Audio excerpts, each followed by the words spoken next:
Canadian than in New York.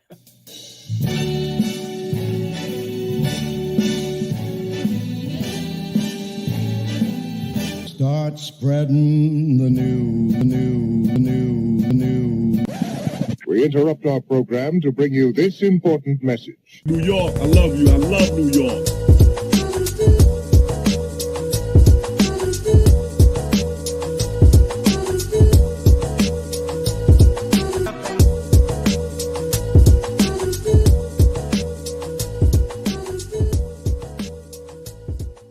Rose trying to get open, fires away. Bang! It's over! The Bulls win at the buzzer! Iguodala to Curry, back to Iguodala, up for the layup. Oh, blocked by James. LeBron James with the rejection. Puts up the three. Won't go. Rebound Bosh. Back out to Allen. His three-pointer. Bang! What's going on, people? Welcome to another episode of the Off the Ball podcast with me, your host, Chris LeBron, and this is episode 198. 2 more episodes away from 200 podcast. So that is a big, or is it 197? I may have jumped. I think it's 197. So we're 3 away. My math is not mathing today. Long day at work. A lot of math involved at work. But another episode Off the Ball podcast. Me, your host, Chris LeBron, owner of the Off the Ball Network, and I am joined by my guy, my I was gonna say fellow Canadian, but my Canadian, Kenneth Cotterell. Competitive Head Podcast. What's going on, man? I appreciate that. I feel like I am the network Canadian in a way, given that I'm still the only Canadian, I think, to be a part of the network over the 3 or 4 years that we've been going. So appreciate you having me on. It's been a while since we chatted some NBA and ball in general. So let's run it. Yes, sir. A lot of things going on in the association, so I want to talk about one thing in particular. But before we start, this show is brought to you by SeatGeek. SeatGeek, your number one place for all your ticket needs. Go on over to SeatGeek.com or download the app and use promo code OffTheBallNetwork, all caps, to get $20 off your first purchase at SeatGeek.com. For some games, like if you're going to see the Detroit Pistons, you may be able to take the whole family for less than $20. So, or Hornets, so, some certain cities that are cheap. So you're able to take the whole family, for $20 and all that. So, SeatGeek.com, promo code Off the Ball Network, all caps. All right, Cam, a lot of stuff going on in association, especially after the All-Star break. And there's one thing that's been a hot topic and all that I want to get your thoughts on. And it's kind of the NBA scoring surge. Obviously, we've seen numerous guys score 50, 60. We've seen a couple guys hit 70 this year, and we've seen record highs of scoring efficiency. I think this is going to be another year where they break the offensive efficiency record, which has been broken, feels like every year they break the previous year record and all that. And I think this is the highest scoring year since I think the early 70s, if I'm correct, and all that. So, but not a lot of people like this, Ken. Not a lot of people like the uptick in scoring. They equate it to there's not the lack of defense. I look at it completely different. I just think there's just so many supreme scorers that it's just really hard to play defense when there's numerous guys that can score the offense, that can score the ball. So I want to get your take on the uptick, not just an uptick, the rise in scoring. And do you like it? Do you not like it? Are you in the middle? Just want to get your thoughts on it. I'm kind of in the middle on it because while I do think that defense isn't what it was maybe 10 years ago, we have to think about the fact that the pace has picked up like significantly. It's the fact that 10 years ago, the team that averaged the most shot attempts would be like the lowest in the league today. Just kind of shows that, of course, scoring is going to go up because in a superstar-driven league, if you're adding another 10 shot attempts per team per game, like there's going to be more scoring. It's why we're seeing so many guys averaging 30 plus. And I think old heads especially get stuck in it used to mean something to average 30. It's like, yeah, they were averaging 30 on 4 less shot attempts, 5 less shot attempts per game if you're a superstar. So I think that the defense, maybe it's just the offense has gotten that good. Maybe it's the fact that there's so many more defensive schemes that they're trying to run.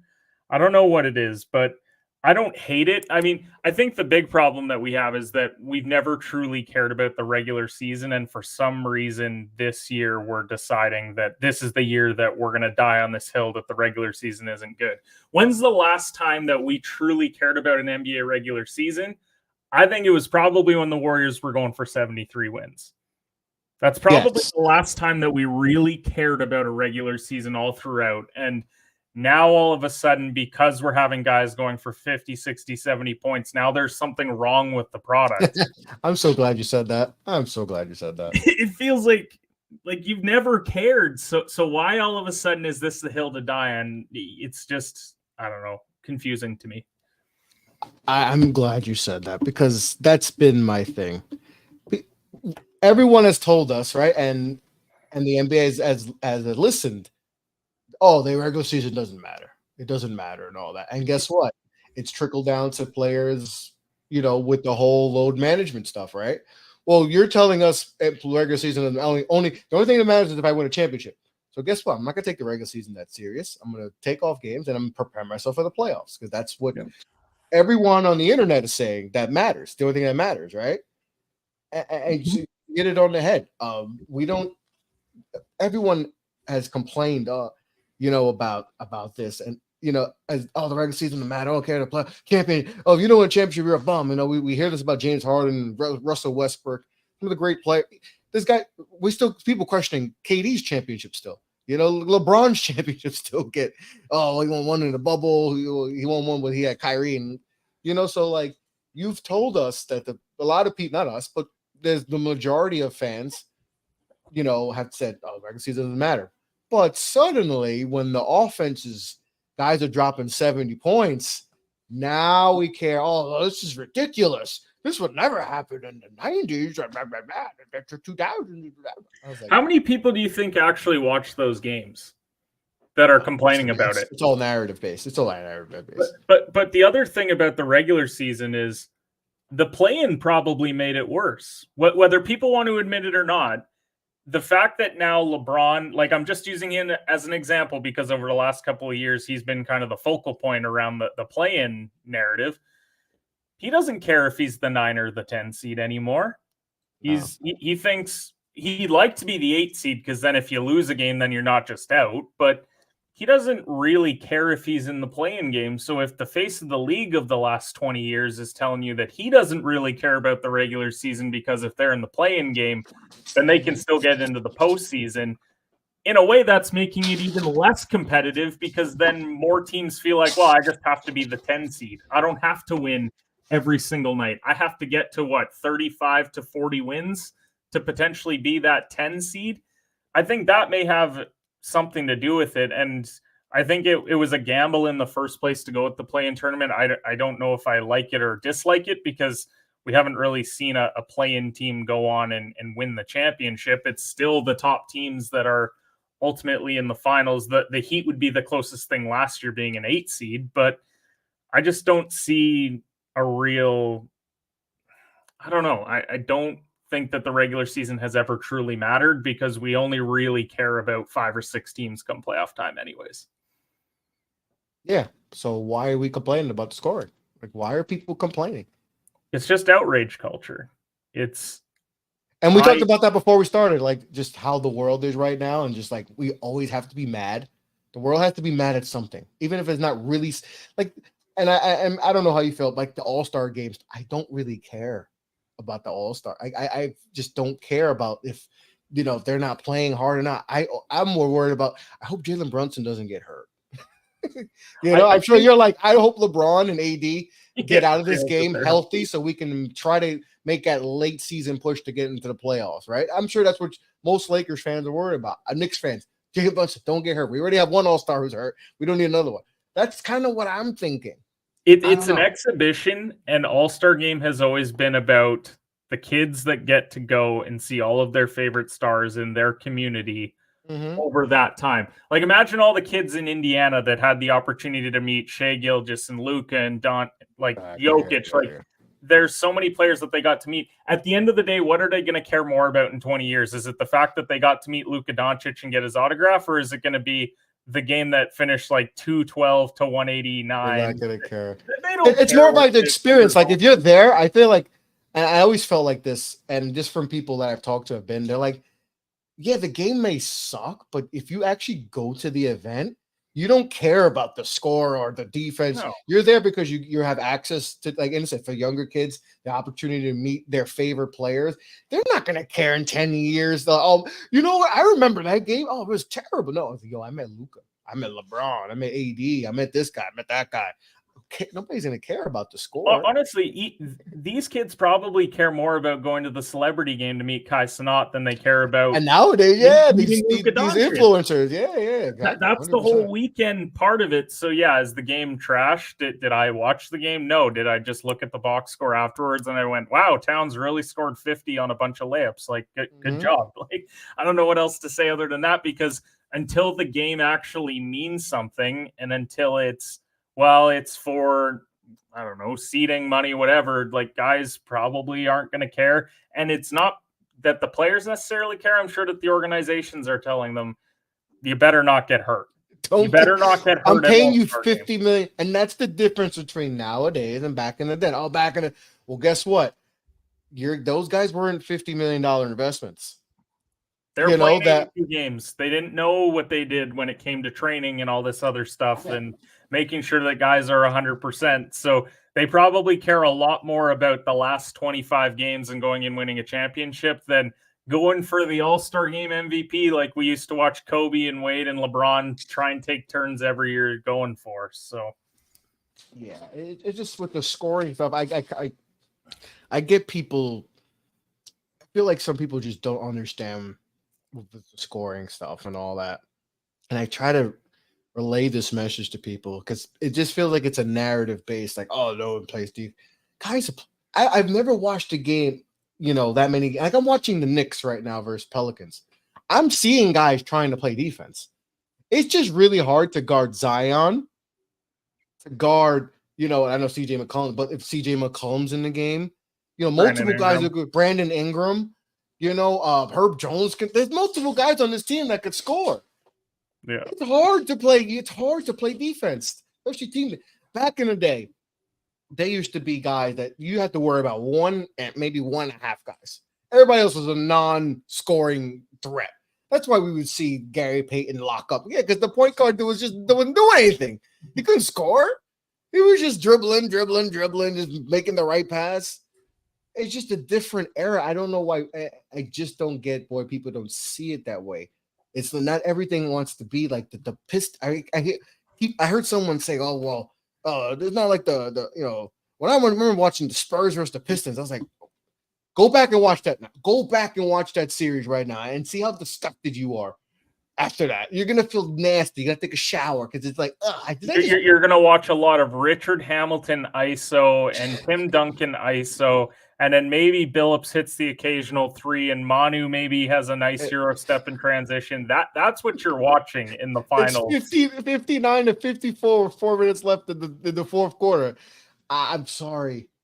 Maybe there's a little bit too much. Okay, maybe we could take it. I don't want to go back to 2003, 2000. Like before that, it was. Well, and I read today that the NBA, whatever it is, the competitiveness committee or whatever the hell it is going to take a look at this, whatever that means. They're going to take a look at it after the season. Another committee we need in sports. But the committee for the committee that's going to take a look at these games. But yeah, they've gotten more skilled, and it comes back to the negativity point of, we just can't appreciate that maybe guys have just gotten significantly better, and it's just harder. There's a 7'5" guy in San Antonio that is doing things we've never seen before from a guy who's that big and that young and 19 years old. There's a guy in Oklahoma City, 7'2", 7'3", doing stuff we don't see from a lot of guys. Those guys 20, 30 years ago would play like Mark Eaton and like Dikembe Mutombo, and instead they're as skilled. They'd be attractions. Like Manute Bol was an attraction. Yeah. Who was the Taco Fall? They'd be like that. attractions. Like, oh, we'll put him in, like Boban, when they do a Boban. They play him in the last minute. They used to get that cheap pop. But now these guys are like, oh no, these guys are Wemby's going to be the best player in the NBA and not too far. Yeah, it's not going to take very long for him to get there. He just needs the team around him. And again, I think it's the negativity factor. We can't just appreciate things.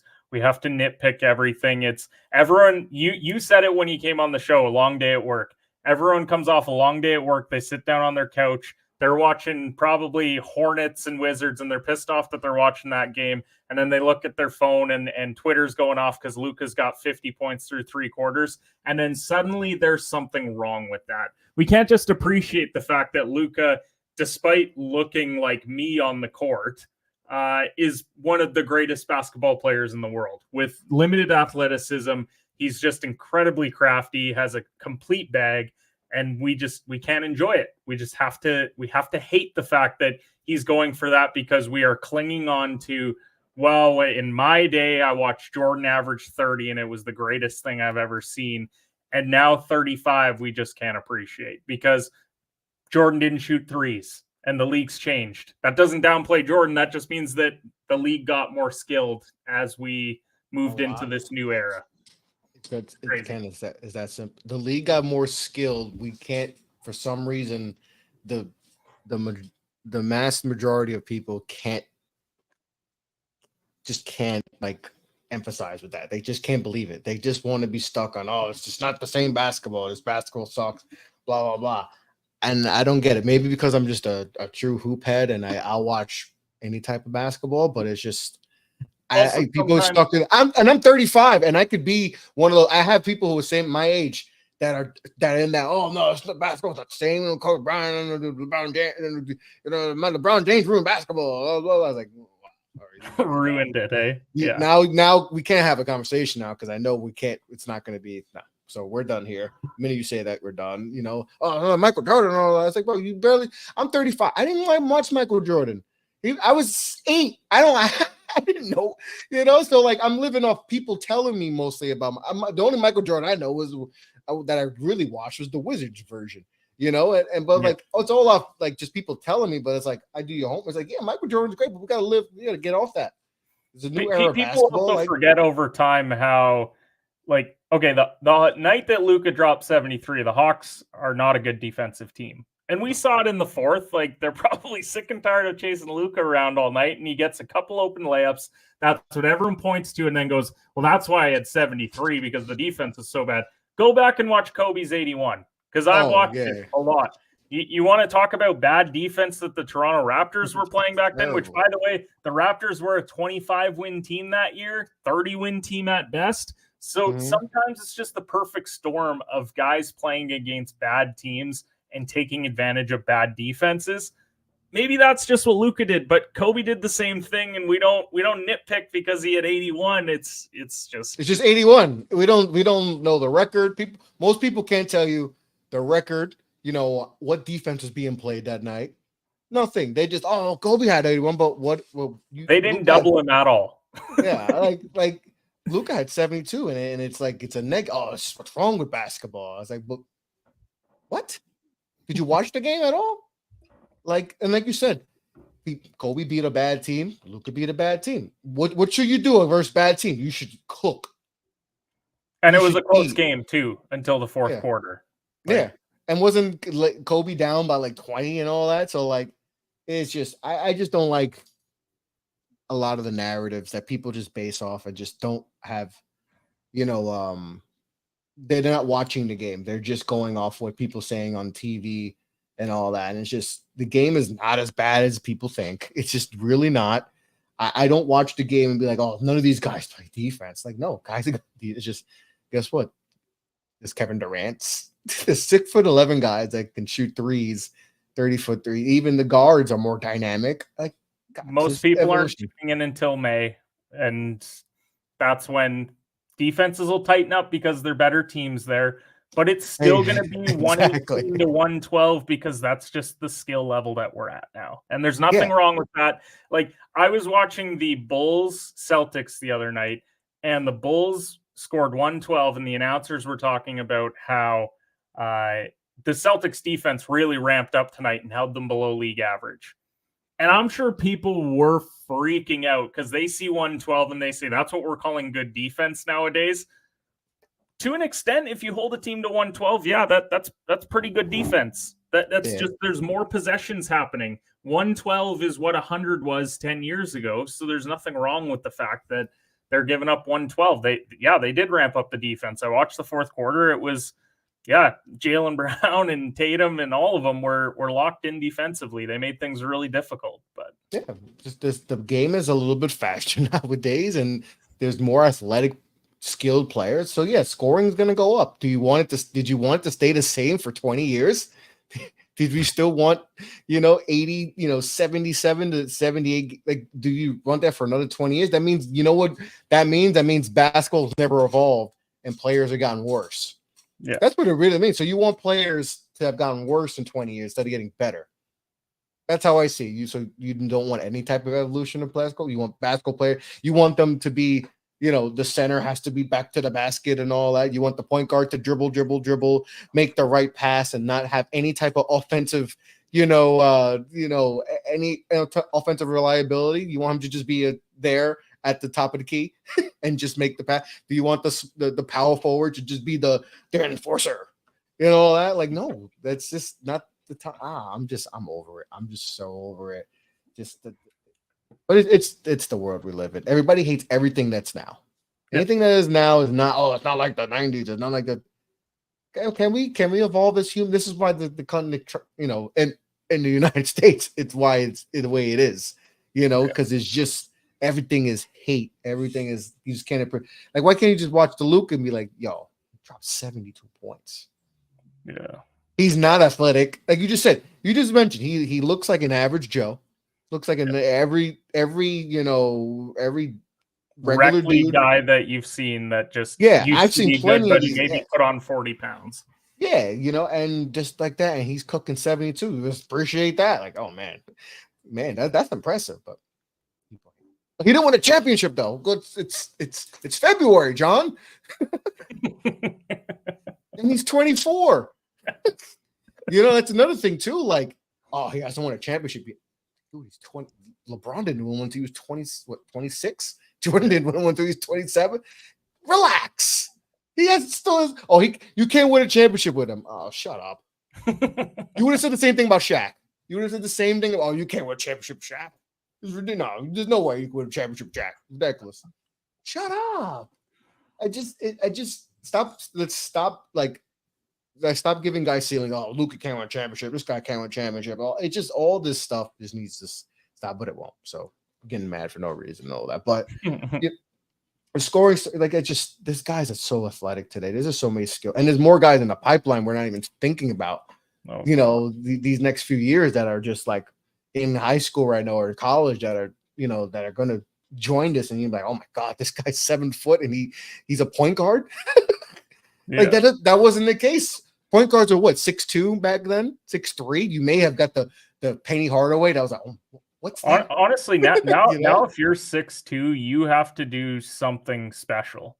Exactly. That's just the way that it is. And like Trae Young, the fact that he can pull up from 4 feet behind the 3-point line is a big reason why he's able to do what he does in the league, because he's an undersized point guard. But Jalen Brunson too.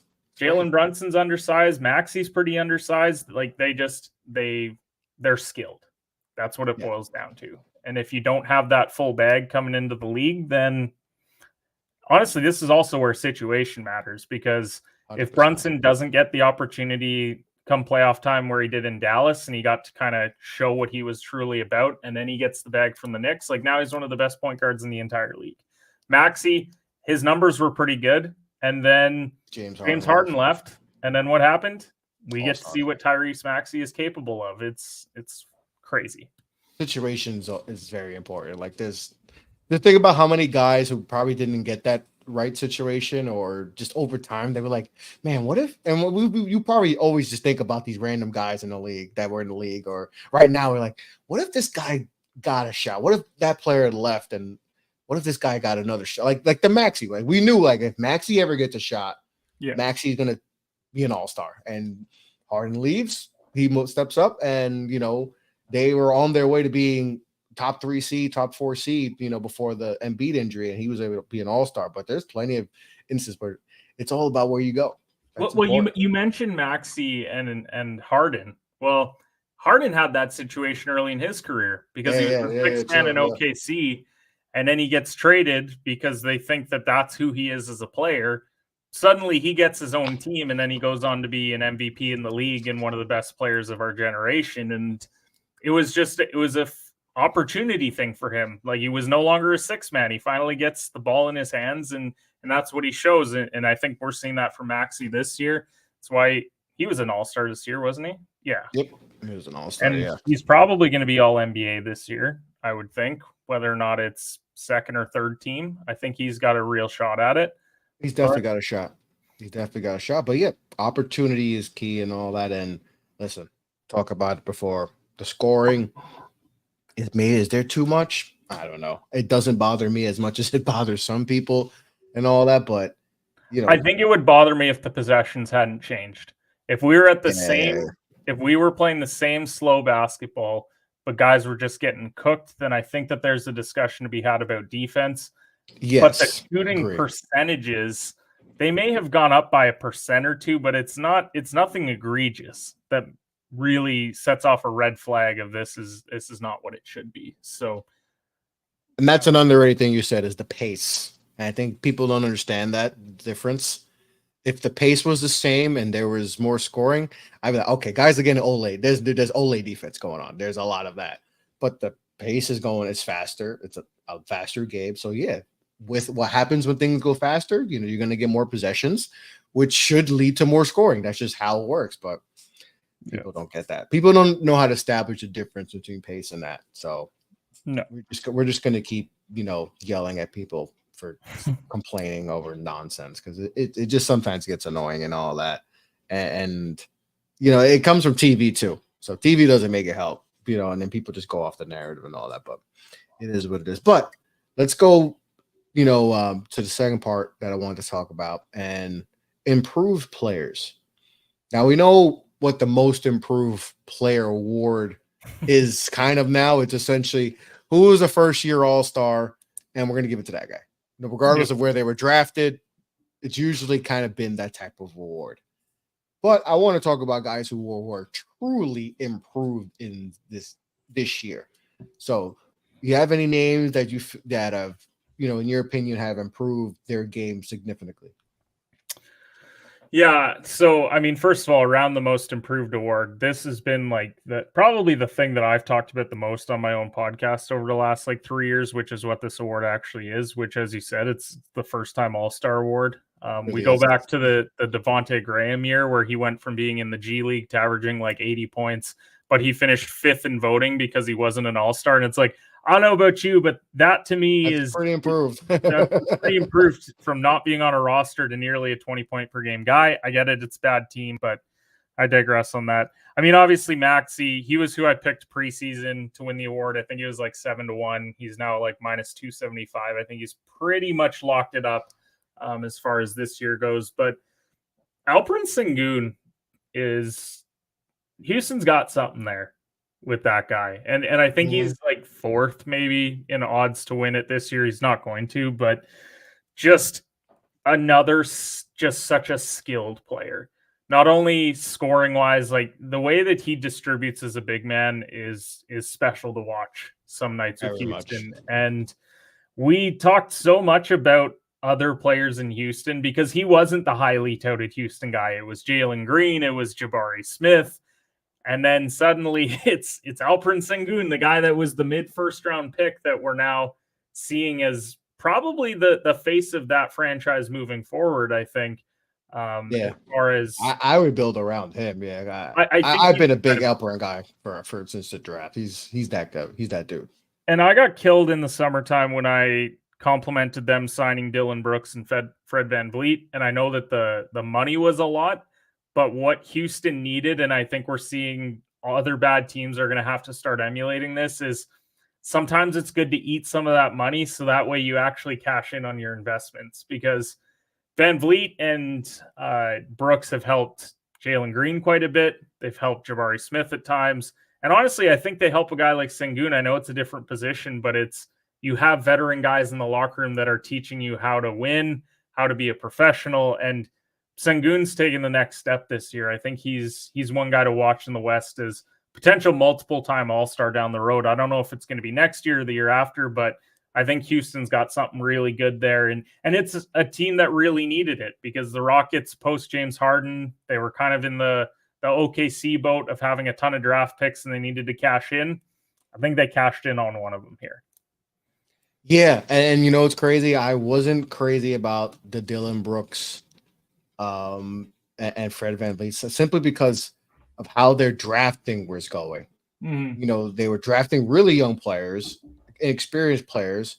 So I was like, all right, are you going to mess with these kids' confidence? Because you don't want to mess with a kid's confidence that young.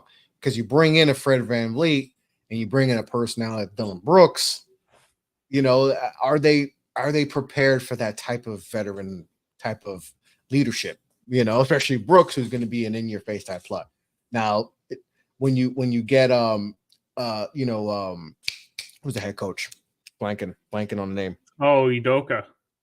When you get a Udoka, you kind of know, okay, they got Udoka as a coach. They're going to bring in some vet guys. So I understood that, but I think it has done a lot of well for Sengun. I think I've always liked him. He was a top 5 prospect for me coming out. I saw the passing, I saw the vision and all that.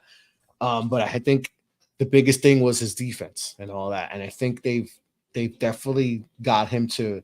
He's not going to be a great defender by any means. He's never going to be, but he's going to be respectable. And I think you've seen him improve that way, because it's all about team defense. And now that I think about it, if you had kept that young core together, it would be a mess right now. Yep. It would be what the Pistons are, right? What we're seeing from the Pistons right now, where you're just seeing a lot of sloppy basketball, and it probably would happen with Houston. So I think, I didn't think it was good, but I think Sengun benefited the most because he's a near all-star this year. Yeah. So Chris, let me ask you this. So do you think that the way that Houston went about it this summer, where they didn't go because you know how everyone says go and add like a vet minimum guy or two, and they think that that's somehow going to help? I mean, that guy's not playing. That guy's not out there. That guy's not playing. Yeah. So do you think that teams are maybe going to start, like, I look at a team like San Antonio, you got Wemby there, you know how good he's going to be. And you're going to go into, I think we would call this a fairly underwhelming free agent class this summer, but it's filled with good pros. Yes. It's not filled with KDs and Giannis's. Let's face it, those guys just don't exist probably in free agency anymore. They force their way out more than anything else. But if you could go and get guys that play the caliber of basketball that VanVleet and Dylan Brooks did last year heading into this year, if you could find 2 guys like that, wouldn't you spend some money to truly start helping these guys improve? Because I know that we're in a young league. If you looked at Houston's roster last year, I think they had 1 guy above the age of 25 years old. Like that. We saw how bad it was. It was so tough to watch a Rockets game last year. And just by adding those 2 guys, they suddenly go from 20 wins to what are they going to be this year? 35 to 40. And we're seeing real improvements out of these players. And it's not just going to be a revolving door of young draft picks, hoping that one of them is going to hit. Like, do you think that that's maybe going to change how these teams are going to have to approach free agency, which is, look, do I think that Fred VanVleet's worth $30+ million a year? No. Yeah. Do I think that what he brings raises the value of every other guy here? Yes. I think if I was a GM, I would go that route because you do need vets, and the value, like I've always said, like too, good playing vets. I've always said playing vets. It's like having vets on your team. You got to have the right type of vets. Like you just have guys that are the 14, 15 guys. I mean, it's hard to. Taj Gibson just sitting on the bench, and you're like, what the hell does Taj bring anymore? I know that he played in a lot of important games, but he can't play minutes anymore. He can't play. Like you want to see it on the court. You still want to see guys like vets who are playing, at least 15 minutes, 10, 15 minutes, at least on the court, so they can direct you and just show you and all that. Like it's good to have those older vets like the Tajes and all that. But when they're not playing, it's like, all right, what good are you? Like you can give good practice habits and all that. That's cool. I don't what strip club not to go to in New York or what it is. But like on the court vets you need. And I think Houston has shown that, okay, if you get good vets like we got, there was the Fred. That was definitely massively an overpay. But they had the money. They had to use the money, to reach that floor. And they're like, you know what? You got Udoka here. But not like Fred's on a 5-year. I think he's on like a 2+1. Yeah. Hey, let's just get some good vets and show these kids we got really talented. They're not. By the time Fred VanVleet's contract's done, they're still 24 years old. These kids. So maybe by the time they're 24 and they've learned the game and understand it, they'll blossom. And now when they're done, and Thompson coming up or whatever, if Green's still here, now we're ready to take that next push. So I think more teams should adapt to that method, but I don't know if that's going to happen still. I still think there's teams that don't want to spend money on vets. Like, for instance, Drew Holiday is a free agent. I think he's a free agent. He could be. I think he's a player option, whatever. But let's say he goes on the market. If you're San Antonio, a team like that, why wouldn't you throw some money at him? Yeah. It helps Wemby because you don't have to worry about, this guy. You get a real point guard finally. you get a legit point guard, that can help Wemby, and you could do more things because Wemby has to do a lot because his guards are they're getting cooked. Nobody's gonna get cooked on Drew Holiday, even though he's a little older. But like, why not throw some money? You have the money. Why not throw a 1+1 on him? Yeah. There's other vets too that you can you could throw money at. OG's are available if he doesn't re-sign with the Knicks. You can get him. That's a good player that can help a team, like a San Antonio too. Like, so there's definitely vets this year that can help, but I don't know. I still think these owners don't want to pay older players, which is weird because you have teams like look at what the Wizards did. They threw stupid money at Kyle Kuzma and Jordan Poole. And how hard is it to watch the Wizards right now? Because they don't even have prospects. Like, the Wizards are the definition of a screwed franchise right now. I've always said, and I had Matt Moderna, he covers the Wizards for Believe with Jahadi White, and I'm like, dude, I think you guys are in the worst situation in the NBA. Like, I'd rather be Detroit. Yeah. I'd rather be prospects. I'd rather be obviously San Antonio. Who wouldn't but be San Antonio? But like, I'd rather be have the Raptors situation. I'd rather have the Raptors. You guys just have players that are like, they're young, but it's like, does anybody really want? Nobody wants Jordan Poole. Like, a lot of your young, like Danny Advia, has played better, and he's someone that I think has improved too. And I was going to mention him, but you don't have a lot of prospects that teams are like, you know what? Yeah, that in a few years, no. You don't, so like they're in a tough spot. Like, what's their best prospect right now? Koulibaly? Bilal, yeah, he might be there, but he's still someone you're thinking you gotta wait 3 years for him. Exactly. And so you're just banking on the fact that he could be something because he's you don't even have anyone else, but you just have one guy. Corey Kispert may be an okay pro because he can shoot the three. But he's not a guy that you're building. He's around. someone that's he's gonna be like a good he'll find a home. He'll be like Luke Kennard. He'll be like any of those guys that can shoot the ball. And there will always be spots for guys like that. But when you start going down the list of who they have there, they got Marvin Bagley. And I know we have a segment that's stock, and I gave away my Bagley stock, but they just have a bunch of players that are young, but it's like, their stock's gone. Sorry. And it's not getting better. Like, this draft class isn't changing anything. And this is where they got the number one pick. This is where they'll get the number one pick and like, crap, what about 2025? And they'll get the 6th pick. They'll miss out on that's just how they're just going to have some random guys that they're going to have to fill in with. And it's unfortunate, but that's why you don't throw, like, you knew that you were in a bad spot where you didn't even have the young guys. And maybe it is a situation where it is kind of like VanVleet, where by the time the money runs out and some of these guys, it's not going to matter because you're going to have young guys that you're going to have to build around. And you do have to sell tickets at the end of the day. I don't know how many people are going to see an 8-win Wizards team, but you do have to figure out. They're moving. They're moving to Virginia now. Yeah. like that's how bad a guy is. Like, they're moving to Virginia. Like, no, I don't know, Ken. I don't know if you know a lot of like nobody goes to Virginia. I've driven through Virginia. I didn't stay there. I drove. That's why we don't have. Is there a pro team in Virginia? Right? Yeah, No, like not that I think of. Right? No, there's no pro teams in Virginia, so it's just one guy I actually wanted to mention, and I figured it's. I'm happy that Jalen Johnson has carved out a bit of a role with the Hawks this year. Oh, I love it. I love it. And you know what? Some Dukies will probably hate him because he opted out in a COVID year where they weren't going to make the tournament. You know anyways, what? When people talk about that with Jalen Johnson, I think it's unfair. Who cares? They weren't going to make the tournament anyway. They weren't making the tournament. You're playing in front of no fans. Like, listen, you go to Duke because you want to play. You're playing for Coach K, right? That's number one. You're playing for the coach. Mm-hmm. But you're like, yeah, I want to play at Cameron. I want to play versus North Carolina when they come here. Then you go there, and the world obviously turns to crap, and now you're playing in front of nobody. And guys are in and out because they've got COVID protocols, and then games are canceled. And games got canceled. You're playing in front of no fans. Like the whole point of going to Duke is the Cameron crazies. Like this, they do the little voodoo thing they try to do when they inbound. Like so, like when people don't claim him, I think that's silly.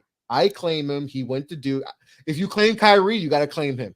Kyrie played just amount of the games, and we claim Kyrie. And this is Jalen's stat line this year because I think it kind of goes under the radar because when you think Hawks, he's probably like the fourth or fifth guy that you think about. 15 points, nearly 9 rebounds, over 3 assists on 52% shooting and nearly 35% from 3. Like that's really good for a young player in the league because people forget that he is still very young. Like, what would he be now? 21? 22? I think he just turned 22. Just turned 22. On a Hawks team where there's been a lot of turnover there over the last few years, like the whole John Collins situation and then they brought in DeJounte. We don't know what that's going to look like. He probably won't be a part of their long-term plans. Trae Young is kind of the guy that you're focused on with the Hawks, but maybe Jalen Johnson is that third guy on a potential championship team because if he's take advantage of the opportunity, John Collins leaves. Now he gets the opportunity. They've got some solid wing play. Like Hunter's still there, Sadiq Bey is there, Bogdanovich is there. Like they have an okay team. I think that Jalen Johnson, he can take that next step where I could see him very easily being 18, 9 or 10 rebounds, 4 assists, and then he's going to shoot above 50%. Like, what more could you really ask for if he can get a little bit better shooting the 3? But even 35% for a guy his size it's not bad. Who's not a 3-point shooter? That's not a 3-point shooter. And keep in mind, you're 22 in 2 or 3 years. Maybe he is a good 3-point shooter. Maybe he improves the shot in the offseason. But he has the build too to be a better 3-point shooter, right? And think about it. You got Bogdanovich, Murray, Trae. Who's the other guy I'm thinking about from Virginia? Hunter. He's Hunter. Yeah. He's like the 5th. Technically, he should be their 5th option. He should be. He's averaging 15 a game right now as their quote unquote 5th option. Yep. So that means that if they make the moves they make in the offseason where they unload a couple guys, I think Bogdanovich is going to get a lot of feelers. Capella probably. Capella's somebody always needs bigs. Dallas could use another big or whatever. But there's a world where Jalen Johnson could be 20 and 10. I could see that. Yeah, if he's we're talking about a 22-year-old at 15 and 8. Like he's 15 and 9 right now. Yeah, you want to round out. He's 16 and 9 if you want to round it out. Shooting 52% from the field. Now let's bump it up a little bit. Now, you could say, well, if he gets, maybe this is the perfect role for him because what if he does get more minutes? Maybe the percentages goes down for the number. Goes down, all that, but we don't know. He can. I see a world where his efficiency may go down a little bit just because he's taking more shots and all, but I don't see it going down where it's like 42%, like a 10% drop off. I could see it going to 46, 47. But being a 21 point per game guy at 9, he's averaging 9, 10 rebounds a game, especially if Capella's down out there no more. There's more room, there's more space to get rebounds. I could see that. I think he's definitely improved so much this season, And he's a guy gonna that just continue to doesn't grow. get talked about. Doesn't get talked about because the Hawks are the 10 seed in the East, and we don't really think about him because it's Trey's team and it's DeJounte if you're going to a second guy. But he's someone that he'll be a part of Atlanta's long-term plans.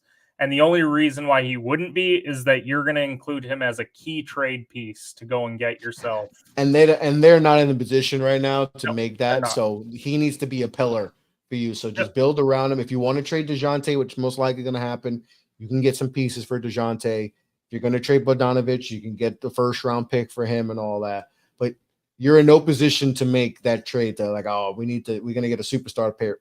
They're Trey and one other guy in the way that the East is framed right now.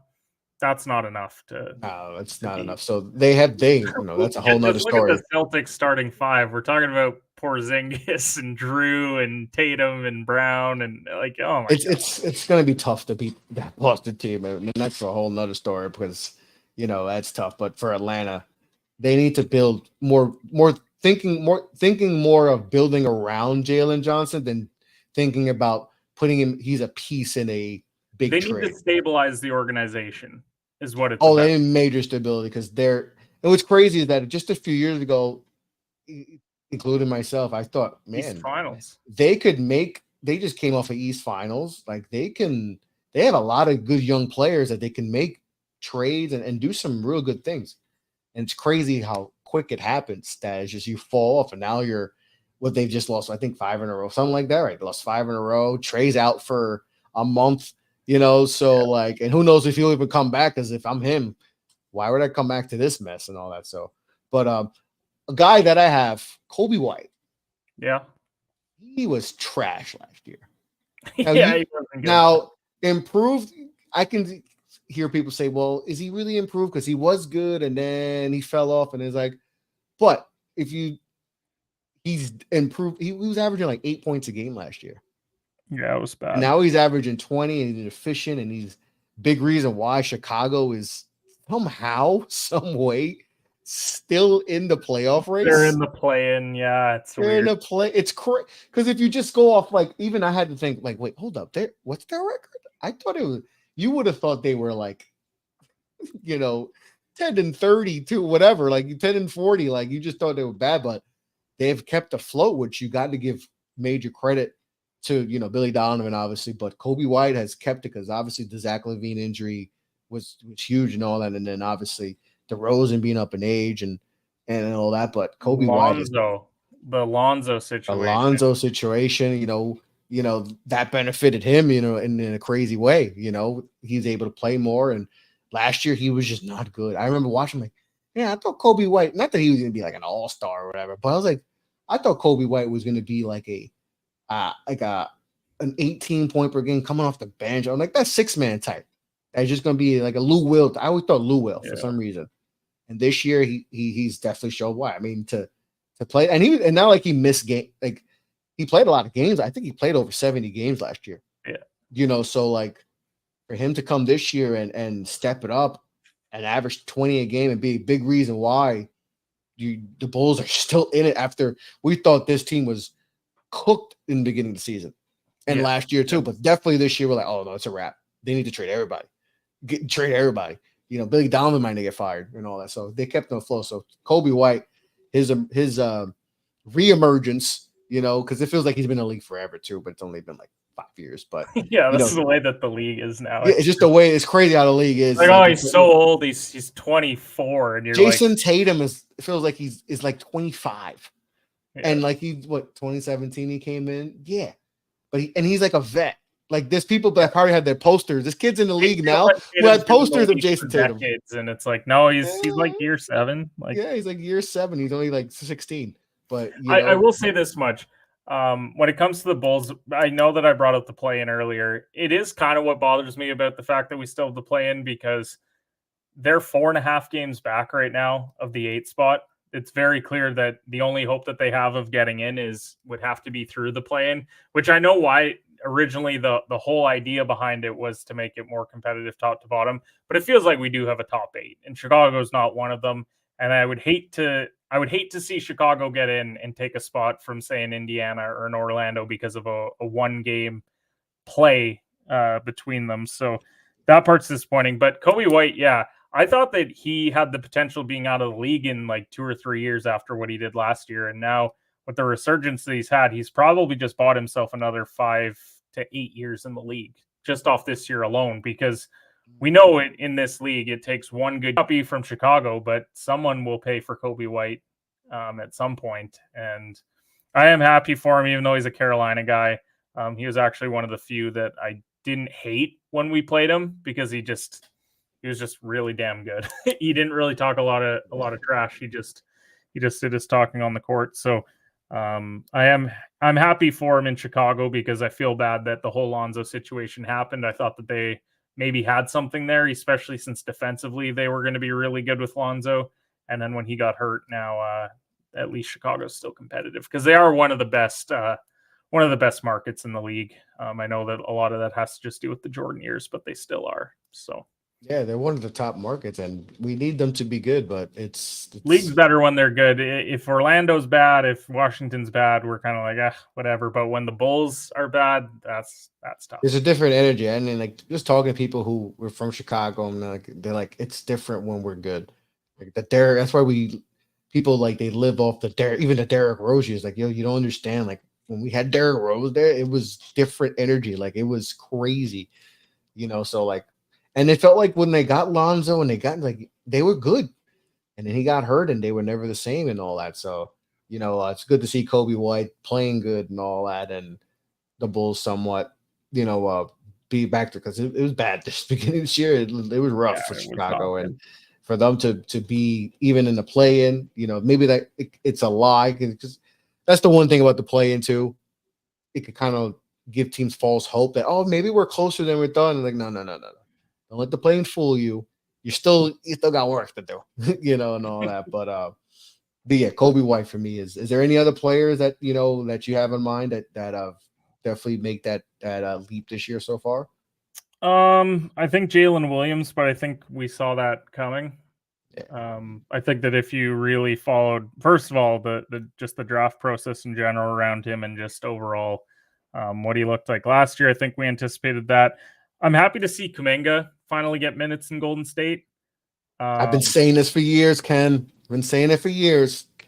Kerr has and I think that this probably has to do a lot with being a Pop disciple, is that he just runs the old guys into the ground. And I'm going to put that young guy in for 5 minutes, but if he misses one rotation, then I'm going to sit him.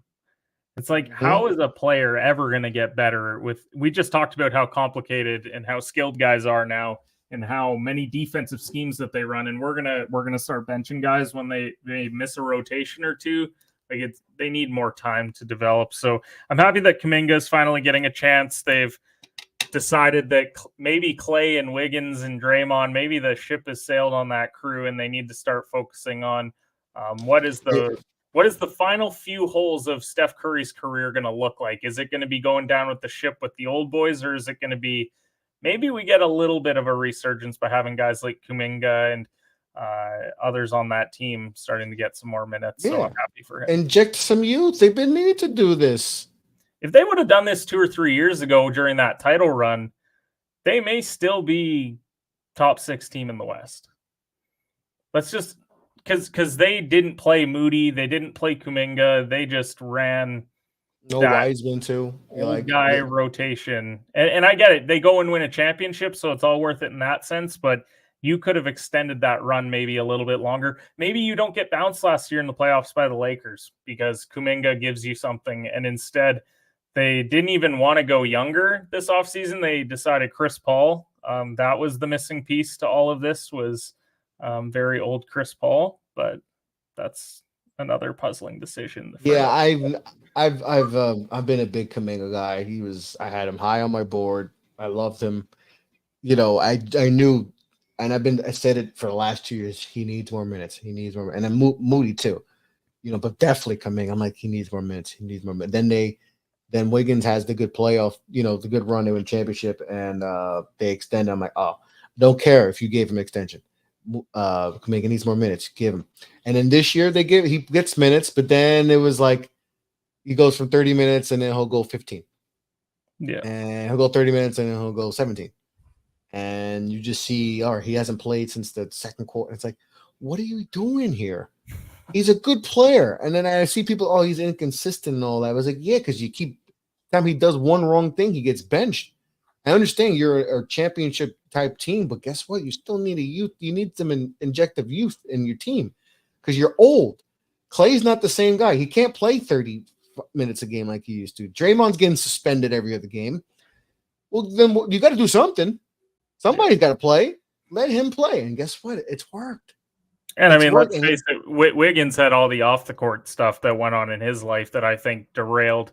Like maybe you could have given him a leave of absence for a bit to go and take care of some of that stuff and focused on getting Kuminga minutes and Moses Moody minutes. That was a guy that I loved coming out of the draft that just has never been given a real shot in Golden State. Yeah, and then we've seen how they've done, especially when they had Wiseman and all that. And listen, maybe Wiseman was definitely the wrong pick and all that, but you didn't even show. Yes, he had injuries, but you didn't even show like that you cared about developing the young players. No.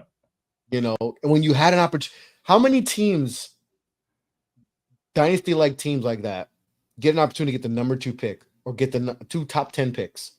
The last one probably would have been the Pistons when they could have had Melo and took Darko. And they botched it. Yeah. They could have extended that run even longer if they had taken even Chris Bosh or Dwayne Wade. You could have Think picked about it. anyone else. Anyone, literally, you could have picked the 3rd pick, the 4th pick, or the 5th pick, and you would have had another championship at least.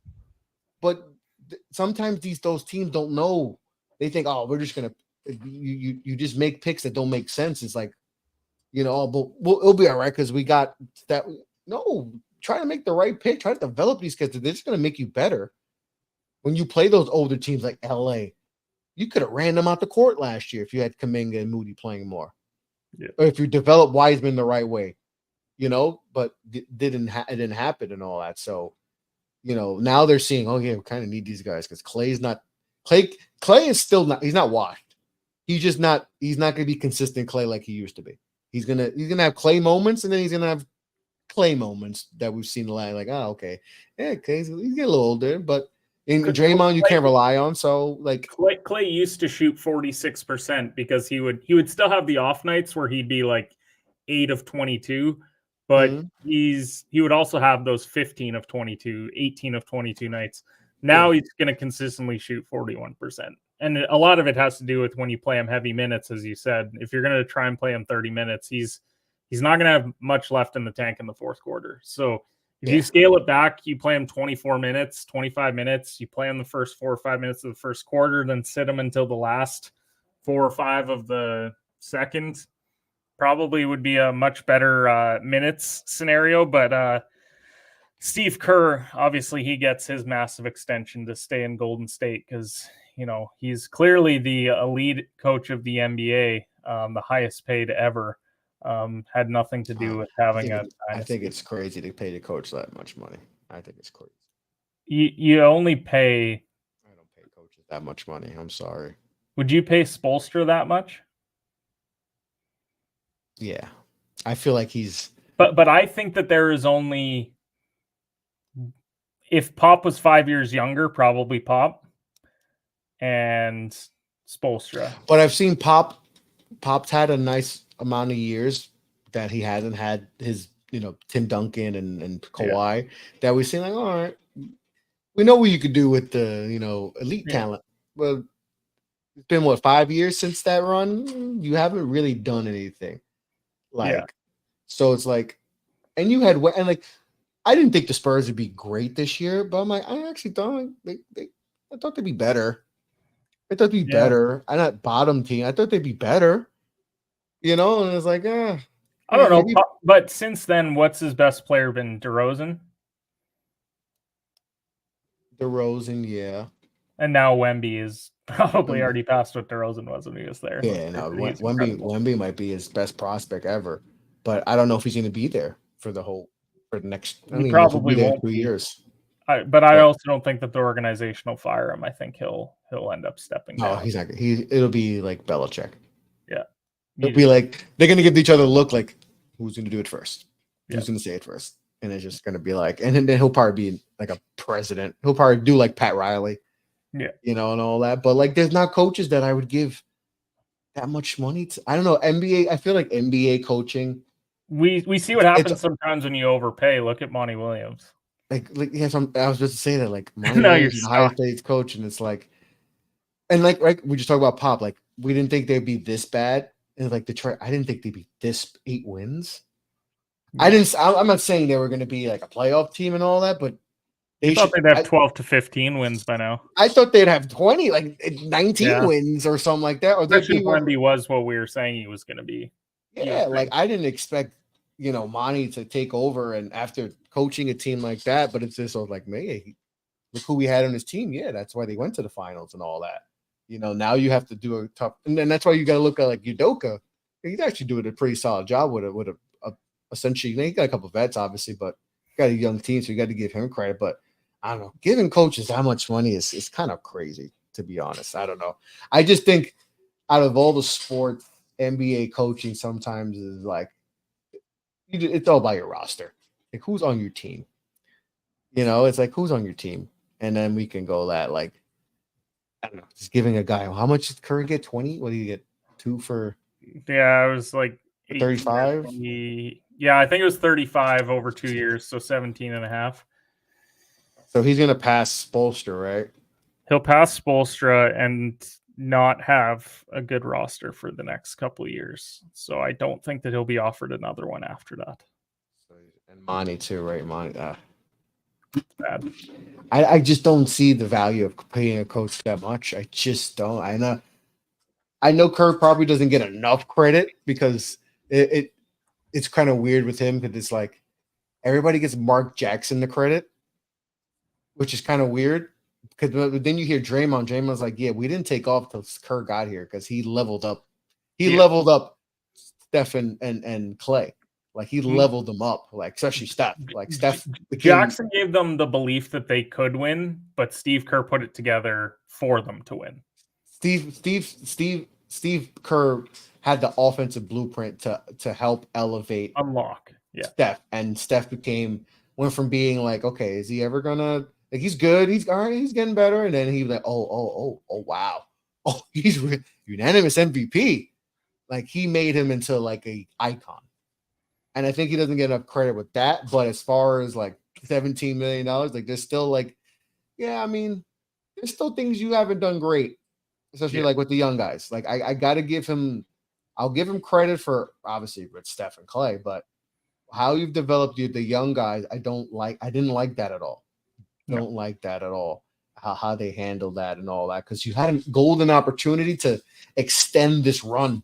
Even if Steph was 38, imagine if you had, if you develop Wiseman to what he could have been.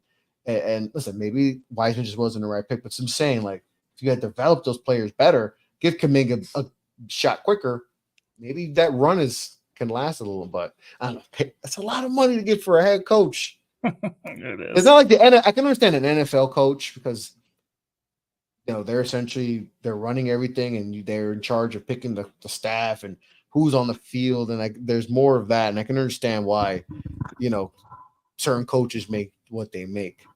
But in NBA, it's all about who's on the court. It really is. Like if you got good, Pop even says it like, man, you know why I'm been so good? Because I got good players. It's that simple sometimes, but yeah, you need some. I need to see how you do in the fourth quarter. That's where coaching, like how you do when in the fourth quarter, how you get out of like losing streaks and all that, how you develop a young team. I don't know. Sometimes NBA coaching, I always said NBA coaching can be over. It's not like a college coach. Like I understand why Coach K and Cal and all those guys get paid what they paid, right? Like that makes sense. It's a program. They're a program, and like they're the reason why kids go to the schools, and they're the reason why these schools make all that money and all that. They get the TV deals that they get because. Hey, what's must-watch TV? Anytime Coach K is on the sidelines. Yeah, Roy Williams. Anytime. Honestly, I think we'll get to that point with Hurley as well, especially if UConn goes on another run. Like Hurley, as crazy as he can be, he is electric at times. And I think if he goes back-to-back, he immediately jumps into – because Jay Wright was going to get there before he retired. You win 2 and you jump into that tier of college coaches, because a lot of coaches got 1. Izzo's got 1. Two is elite. Boeheim's got 1. And that's what is Izzo. I say this with Izzo. I think Izzo's great, but we're still leeching off that 2000 national championship. Like, he's been successful in just making it a staple for 25 years and going to Final Fours and being a really, I don't know. I think Michigan State's a destination. Like, it really is. Maybe not for the 5 stars, but it is for, hey, if you want to be a good 3 or 4 year guy and then go to the league and be successful, then Michigan State's probably the route you want to go. Yeah, they've kind of been there, but like we said before, it's kind of hard to pay. I don't know. It's tough to pay coaches that much. That's a lot. And what's a talent-driven league? It's not a coach-driven league. Yeah, it's not a coach-driven league. It's like I said, it's not like college and all that. It's I don't know. That was interesting when they gave him. No, I get it. He's deserved it. He's won 4 championships, so it's whatever now. But it could look bad. It could look bad if Steph is not Steph anymore, and you already got Clay not being Clay, and they got. We wouldn't give this a second thought if it was 5 years ago. Oh no. We would say, oh, okay, but now it's like, are we paying Kerr now? Because like in 3 years, you're like, oh, it does feel like it's the organization doing another handout of thank you for all the success that you've given us and for elevating the franchise to new heights of valuation. Because Golden State prior to Steph was bottom tier in the league as far as like value they had goes. moments. Like they would always have like moment squads. Like they had the We Believe team. They would have run TMC. The Weber teams, like they would have. They had a few years where they were good. Even the Gilbert Arenas teams with Antoine James, like that was a nice squad for like a half a second, But then it was like they had some rough years, and it was like they had some bad picks and all. Monte Ellis, David Lee years where you're like, oh. And then just to think about, like they almost picked Monte Ellis over this little kid from Ohio. Imagine that with bad ankles.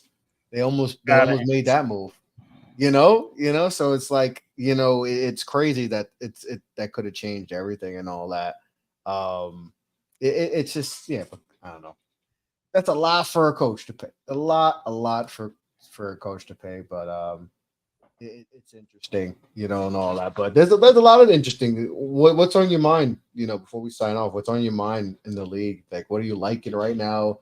What teams you're liking? What teams are you not impressed with, disappointed with? What's just on your mind right now with the association?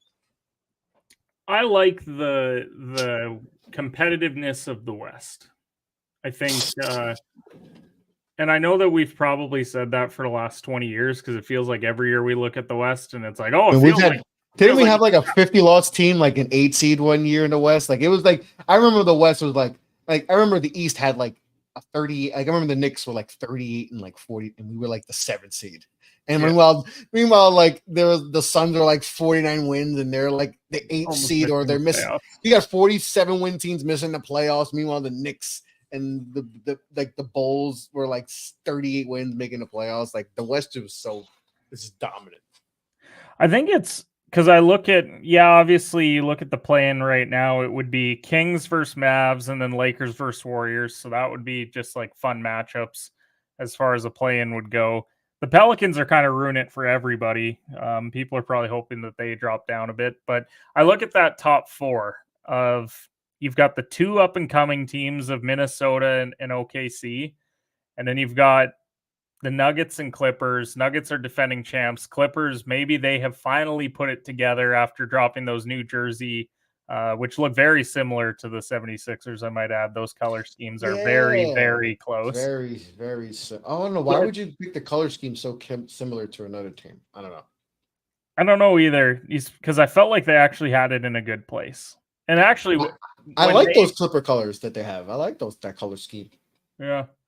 But I think it's the West, and I know that we say it every year, probably with every conference. I think that there's just a lot of fun potential first-round playoff matchups. Not to say that they're all going to be close or that they're going to be 7 gamers, because let's face it, first round, Usually most of them are 5, maybe 6 games. We don't get a lot of first round 7 gamers anymore. But do I think it would be really exciting if teams like Minnesota and OKC had the potential to play Luka or LeBron or Steph in the first round? Yeah, I think that'd be really compelling playoff basketball. The Pelicans would get the defending champs, and then we'd get KD, Booker, and Beal against Harden, Paul George, Russ, Kawhi. Like the amount of star names in that series, The pressure. that would be probably one of the highest watched first round series in a while. Suns Yeah, and Clippers. and just so many different scenarios because like both these teams are under amount of pressure to win championships, and one of these teams are going to be out in the first round. Yep. And So it's like who's going to get? organization could just fall off the rails based off one playoff series. Well, yeah, one of those organizations could just go because if you're Phoenix, you're looking at they're like, man, we lost in the first. We got KD. KD's getting older. Let's just keep it real. He's What getting is he now? Beal- 37? 36? 30. He's 30. I think he's turning 36 next season. Jesus. You know, but all the injuries. Beal's always hurt. You know, and Booker is. I think he's a year or two away from free agency. So it's like he's Maybe gotta not be a part looking of at Phoenix this. long-term plans. he could not be part of long term. And then if you're the Clippers is like, yeah, we re-signed Kawhi, but PG's not re-signed yet. You know, Could this Well- not be their final run? I think it could be. yeah, because I mean Harden's getting up there in age. Westbrook's up there. We know Westbrook's Kawhi a free is never agent. healthy. Kawhi's never healthy. PG wasn't healthy, but he's gonna be 34. But if you finally put it together and you have all 4 guys on the court at once, this could be the ultimate. Kawhi then goes into a new stratosphere as far as superstars in league history go, because that would be his 3rd franchise that he wins a title with. Probably would be the finals MVP if they did. Paul George finally gets one, Harden gets one, and Westbrook gets one. And then suddenly we almost forget about their legacies of being guys that didn't get it done in the playoffs. This is important for Harden. Yeah, because I think we know how good we always were going to say that Russ was an all-time individual talent. Like what he did was special. We would talk about Paul George as, man, he gave LeBron some runs, and then he had one of the freak injuries in NBA history, and it wasn't even in an NBA game, and just could never quite get back to himself. But Harden, it would be, I was deemed a cancer in so Yeah. many different franchises. And I helped win a championship. And then I helped win a championship, bringing a championship to a team that's never won one, and we didn't think was ever going to get one because Lob City couldn't get it done, and then it just never lined up. And then just for one season, it lined up. It'd be very Raptors-esque. Like it wouldn't be the country behind them, but it would be the Clippers finally won a championship after, let's call it 15 years of really good teams. 13, Yeah. 15 years of really They've had a nice run of being, of being a good team and putting out a good product for the most part. Because like this, growing up, the Clippers were a laughing stock. Like, Donald they Sterling, had like maybe. so it's like Donald Sterling. That's that's crazy. But it's just they have an opportunity to open up their new stadium next year, which is supposed to be the greatest stadium of all time. Imagine just the valuation of the Clippers if they win the championship this year. It might pass the Lakers, to be honest. Yeah, they would probably be the most valuable NBA franchise at that point. Yeah, they could pass the Knicks too. Yeah, I could see that. Golden State. I think they're 4th, their valuation. New arena, new branding, like just LA, and they're still in LA.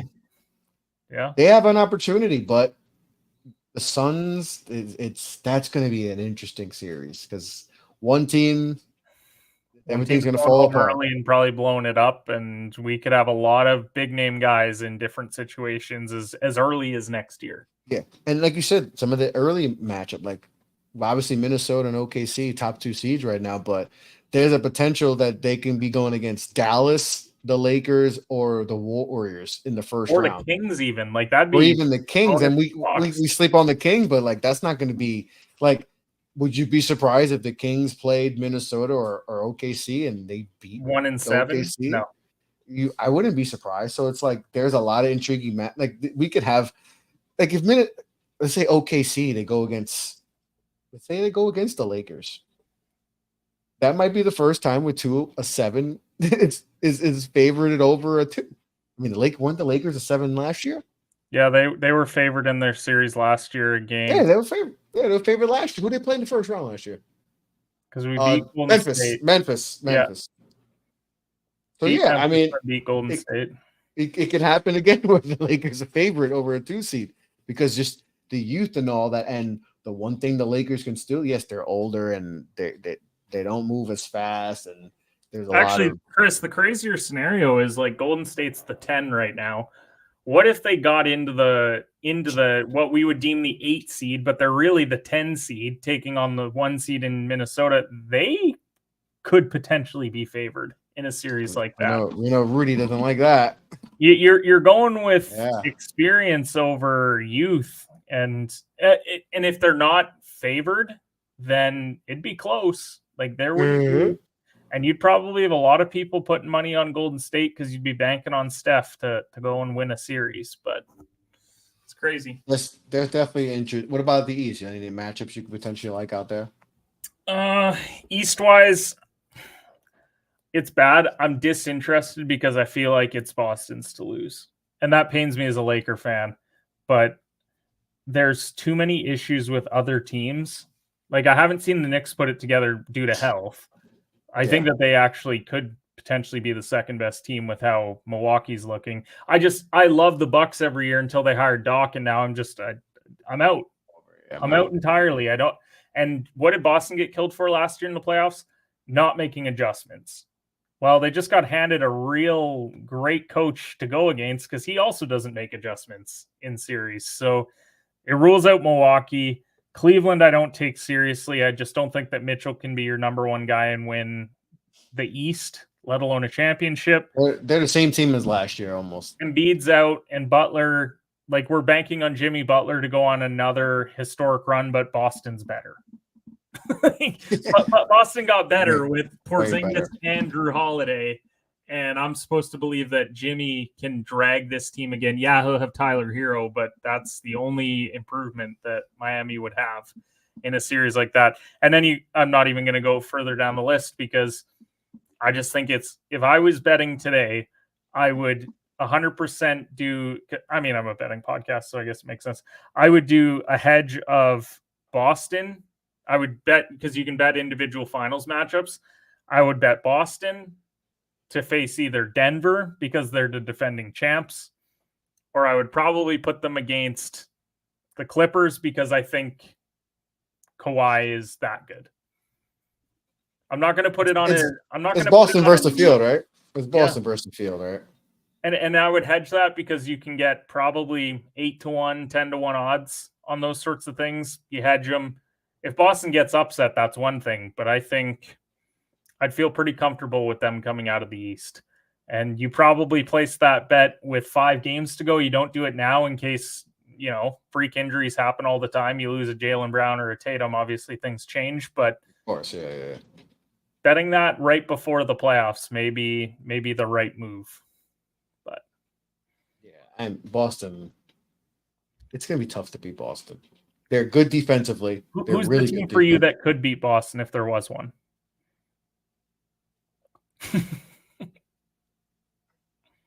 I don't think there's a team I think can beat. I mean, I guess Milwaukee. I know defensively they're definitely. You're hoping that Dame and Giannis go nuclear. But if I had to pick a team and be like, all right, if they play their best game, Milwaukee still has Giannis, and they have Dame. And if they get hot, if Dame has moments in the playoffs that we've seen him had in Portland, and Giannis just does Giannis things, and then you get Brook Lopez or Connaughton, or a couple Middleton games, a Beasley game, because that happens. There's that Beasley game. There's always that one guy that has the role player game of the year where he goes 7 of 9 from 3. So it's still hard for me to be like, they'll just absolutely destroy like Milwaukee. But I mean, yeah, it's Boston. But I guess if the Knicks are healthy, and right, it's a big if right now. Yeah, because Brunson's even out today. So it feels like every day is like a new injury or somebody's out longer than expected. But if everybody gets healthy in time, I don't think they beat Boston, but they can match their physicality. And it'll be a tough series where if Boston plays the Pacers, they will wipe them off the court. Philly, if Embiid's they're gonna wipe them off the court. Orlando, even Miami, they'll wipe them off the court. Where I think Cleveland wipe them off the court. I think if Boston had played us, we'd give them hell. I think it'd be 6 games. We give them. It would be we'll be in. It'd come down to the last possession and all that. But it'd be a rough, tough, and whoever's in the West would be like, oh, thank God they're playing the Knicks because at least the Knicks beat them up. Whereas any other team, they would feel good, But I think we would make it competitive. But I don't think anybody beat Boston. Like I said, unless something catastrophic happens to their 2 best players. But I think you got to give Milwaukee. Milwaukee would have to steal one at Boston because they're not good at it. They'd have to steal game 1 and then just hold home court. And that's the thing. If you play Boston, you got to steal game 1. You got to get the moment. And if you lose game 1 at their place, you're going to lose. I don't think that any team can win all 3 at home against Boston. I really don't. You have to steal multiple. You have to steal. You had to steal multiple, and Milwaukee's not good on the road. That's the thing that worries me too. That's another reason to count them out. Just road record. Yeah, and like the Cavs are solid on the road, but I just don't trust the Cavs. I don't trust them. I'm not even. And it's not even so much the Donovan Mitchell thing. I think Donovan's great, and I think I still come playoff time. I don't like how that team is constructed. I think there's not enough spacing on their team, and their guards are going to just hit into pick and rolls, and they're just going to be stuffed at the wall. What the Knicks did to them last year is going to happen to them again. What exactly we did? We just got in their face, and Jared Allen is just going to stay there, and Mobley can't do nothing yet because he's still young and he's still developing his offensive game, but he's not there yet. So you got 2 guys that, and then usually if it's, Okoro, you're not worried about him shooting. So you get 2 You're hoping that Karis LeVert can come in and score 25 on that super inefficient scoring. Or who's the dude they got from Miami? Vincent? No. Strus. Max Strus. You're hoping you got to see if he goes off. So I don't trust him. So yeah, Boston. It's there. Honestly, if they don't get to the finals, stuff has to change. Catastrophic failure if you're Boston. It's a catastrophic, and I don't remember when's the last I don't know how you get better. I don't know how you get better with that. That's the thing. How do you get better? What's next? You just did everything. You have 2 guys you developed into all NBA players. One guy you think could be the face of the league, an MVP type. Another one is like the tier below. You traded for Porzingis, who was 18-8. You got a champion in Drew Holiday who can guard everybody. You got White who made has played great all season and last year helped you force a game 7 versus my. If you don't win it this year, you've got size, you've got defense, you've got shooting, you've got depth. What do you? Hauser come off the bench, Horford coming off the bench, Pritchard come off the bench. You got guys who can score off the bench, veterans off the bench. If you don't do it this year, I simply don't know. Unless it's something like I said, Tatum's out for the year, he tears his ACL, then we get all right. You just lost your best player. You can't recover.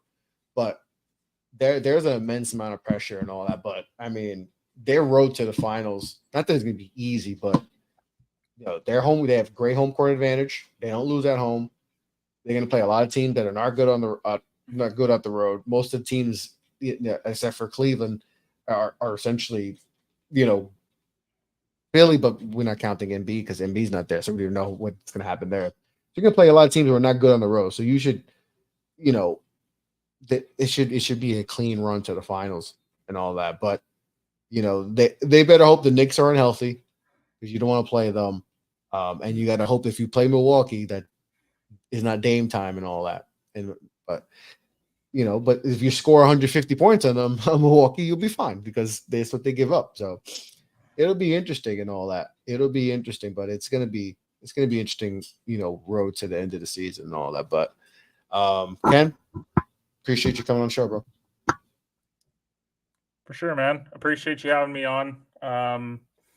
I haven't really been podcasting on my end. Trying to get back into it over the next little bit as we head into college basketball tournament time, both conference and NCAA tournament. So going to be focusing a lot more on that. I have been putting out daily betting picks. Gave out Syracuse -1.5 in the Discord today. They won by double digits. So shout out to the Orange for beating up on the Hokies today.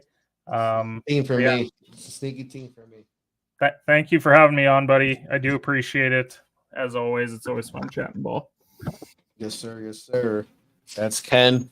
Make sure to listen to the Off the Ball podcast on Apple, Spotify. Make sure you give a 5-star rating. Leave a nice comment, helps the podcast and all that. Make sure to check out the Off the Ball Network, all the great shows we got there. We got trivia show and all that. I'm disappointed with my teammate in trivia for doing, but then it's my fault too. As a leader, I should have led.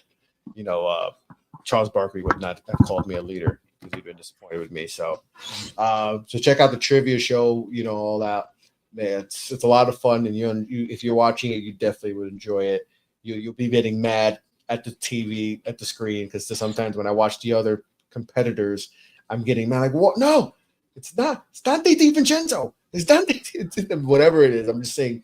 So it's a lot of fun. Make sure to check that out. I'm gonna organize a playlist so you could see season 1, even though we didn't have a champion. Season 2 we will have a champion. Blame Rob Hess. Blame. So make sure to check that out. Make sure to check out all the shows we have on OG3 that we're starting on with Mo, me and Jeff, where we just talk everything and talk about Jeff's obsession with Alicia Keys and all that. Make sure to check out Competitive Hedge, obviously. Make sure to check out. I'm actually about to go live with Kev. We're going to talk Get a Bucket. We're going to talk about some disappointing college basketball teams, which is a lot, and all that. So make sure to check out all the great content we got at Off the Ball Network. All right. So be well, be safe, take care. Peace out.